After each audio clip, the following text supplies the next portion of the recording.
Search for CMD in the search menu. Right click on CMD and select Run as administrator. Type ipconfig /flush DNS and press enter. Reset WinSock. Type netsh winsock reset and press enter.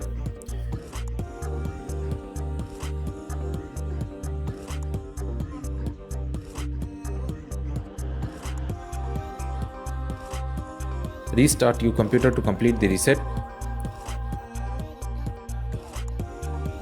Search for setting in the search menu and open it. Navigate to network settings, go to network and internet, and then advanced network settings. Select network reset and then reset now. Confirm the action.